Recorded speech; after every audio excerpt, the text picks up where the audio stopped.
Have you ever bitten into something that looks like a potato, crunches like an apple, tastes slightly sweet, and somehow feels refreshing at the same time? You might have eaten jicama without even realizing how strange and fascinating it really is. Often sliced into sticks, sprinkled with chili and lime, or tossed into salads for extra crunch.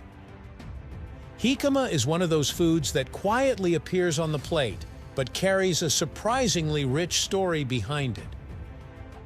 So what exactly is jicama? Is it a fruit or a vegetable? Why is it crunchy even when it's raw? And how did it become a staple in cuisines across the world while still remaining a mystery to many people? Today we're peeling back the skin, literally and figuratively, to uncover the truth about this underrated root. Let's explore right here on History of Simple Things.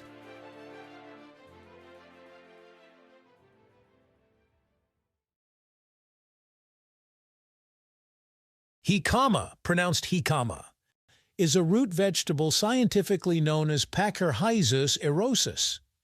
At first glance, it looks unimpressive, round or slightly oval, covered in a papery brown skin, and often mistaken for a turnip or oversized potato. But beneath that rough exterior lies a crisp, juicy interior that's bright white and packed with water. Unlike most root vegetables, jicama is almost always eaten raw, and that alone makes it unusual. While carrots, beets, and potatoes usually need cooking to become enjoyable, jicama's appeal is its raw crunch. That crunch comes from its high water content and unique carbohydrate structure, which gives it a refreshing snap rather than a starchy bite.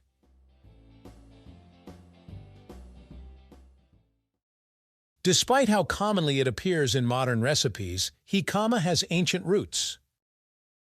It originated in Mexico and Central America, where it has been cultivated for thousands of years. Indigenous peoples valued it not only as a food source, but also as a crop well-suited to hot climates. The name jicama itself comes from the Nahuatl word jicamatl, meaning watery root, which perfectly describes its juicy nature. Spanish explorers later carried jicama to Asia, where it became especially popular in countries like the Philippines, Vietnam, and China. Today, it's a global ingredient, but its identity remains closely tied to its Mesoamerican origins. One of the most confusing things about jicama is how it grows. Above ground, the jicama plant looks like a vine, similar to beans or peas, and it even produces pods. But here's the strange part. While the root is edible, almost every other part of the plant is toxic. The leaves, stems, and seeds contain compounds that can be harmful if consumed. This makes jicama a rare example of a plant where the underground portion is safe to eat, while the rest must be avoided. Farmers harvest the root carefully, knowing that the true value of the plant lies hidden beneath the soil.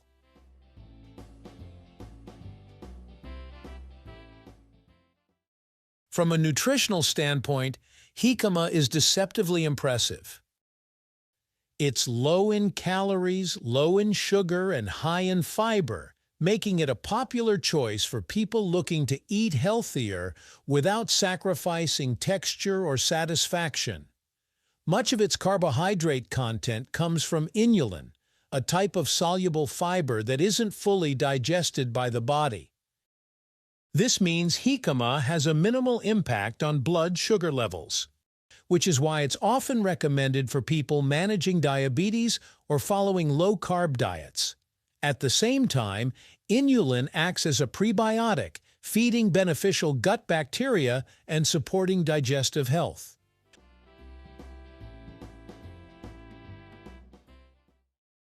Flavor-wise, jicama is subtle but versatile. On its own, it has a mild sweetness with a clean, watery taste, which allows it to absorb flavors extremely well. That's why it pairs so beautifully with bold seasonings like chili powder, lime juice, soy sauce, or vinegar. In Mexican street food, jicama is often served raw with salt, lime, and chili, transforming a simple root into a vibrant snack. In Asian cuisines, it shows up in spring rolls and stir-fries, adding crunch without overpowering other ingredients. Its neutral profile makes it a textural enhancer rather than a dominant flavor. Another reason jicama stands out among vegetables is how it behaves when cooked. While it can be sautéed, stir-fried, or even baked, it doesn't soften in the same way potatoes do. Instead of becoming fluffy or creamy, jicama retains much of its crunch even after heat is applied. This quality makes it useful as a low-carb substitute for water chestnuts or even fries, but it also surprises cooks who expect it to behave like other roots. Understanding jicama means appreciating it not for what it replaces, but for what it uniquely offers.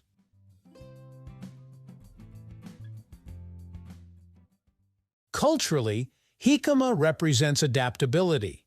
It crossed oceans, climates, and cuisines, fitting seamlessly into dishes far removed from its place of origin.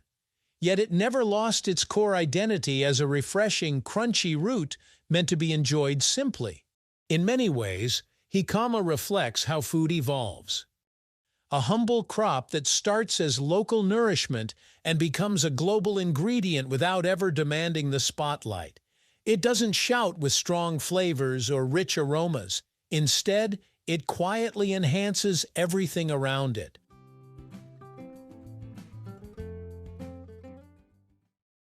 So what exactly is jicama?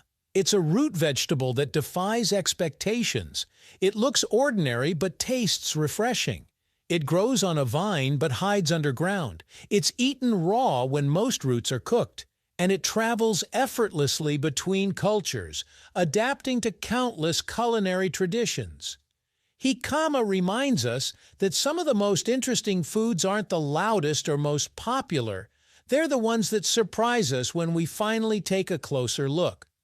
The next time you crunch into a slice of jicama, you won't just be eating a vegetable. You'll be tasting history, science, and simplicity all at once. Thank you for watching. If you have suggestions for our next video, feel free to share them in the comments below. We'll be sure to give you an acknowledgement for your contribution. Thank you for joining us on this journey through the history of simple things. Don't forget to like, subscribe, and stay tuned for more stories woven through the smallest details.